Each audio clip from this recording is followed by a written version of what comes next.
Alors un article qui nous intéresse tous, évidemment. Bon, moi j'ai déjà rechangé de voiture, donc ça me concerne plus, mais je vais pas faire que ça non plus. Hein. Le Niro, je vais le garder longtemps, hein. Pas 4 ans comme le Kona, je le garderai plus longtemps. Bon alors, les voitures électriques qui pourraient ne plus bénéficier du bonus. Voyons donc ce qui... Ah bah il y a toute une liste, attendez. On va peut-être lire l'article avant de passer à la liste, parce que ça a l'air intéressant ce qu'ils disent. La réflexion fait suite à la mise en place de nouvelles aides aux USA réservées aux voitures électriques assemblées sur place, et même renforcées si la batterie est d'origine américaine. Le gouvernement français songe donc à des bonus et primes qui seraient limités aux véhicules en Europe. Il est soutenu dans sa démarche par Tavares, patron de Stellantis, qui s'inquiète de l'arrivée massive des firmes chinoises. Ah bah oui, hein. Carlos, il aime pas la concurrence. Hein. Déjà qu'il a du mal à vendre ses Stellantis électriques. La fin du bonus pour les modèles venus de Chine serait un sacré handicap pour la firme et ses compatriotes qui espèrent percer chez nous comme BYD, ou MG, ou CRS, ou Airways.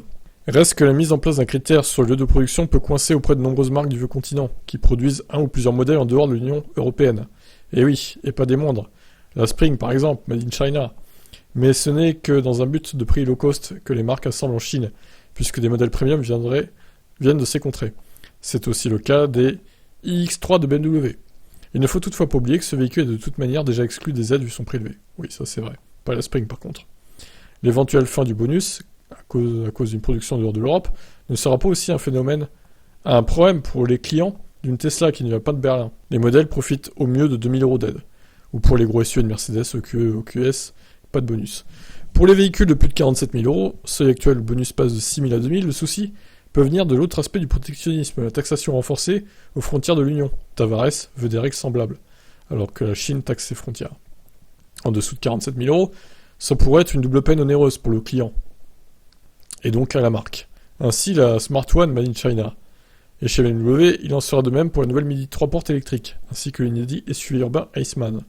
Si la clientèle Mini est aisée, ne pas profiter d'un bon coup de pouce peut quand même refroidir. Pas sûr que les firmes allemandes soutiennent les envies de Macron au niveau européen, mais le gouvernement français pourrait bien avancer sur le sujet de son côté via les règles de son bonus. Si tout est au stade de la discussion encore, voici un point sur les principaux véhicules électriques vendus en France et assemblés hors de l'Europe. Ne sont pas mentionnés ceux qui peuvent être produits en Europe et en dehors. D'accord, ok. Alors, BMW X3, Citroën Ami qui est au Maroc. Ah, la Ami, ça ferait mal aussi, ça. Parce qu'elle est pas chère, déjà. Hein.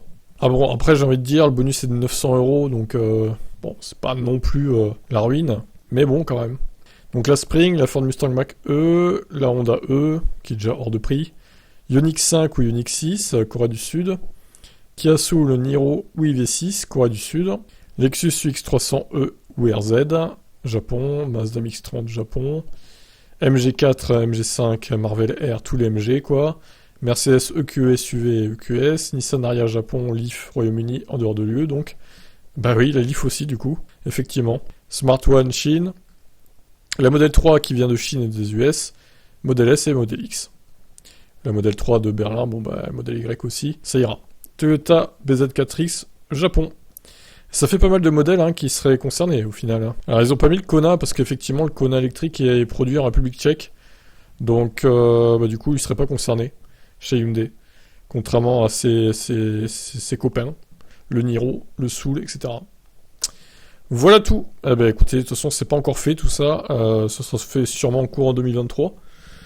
Par avant, c'est sûr. Donc je vous laisse commenter, vous en pensez quoi? Ciao.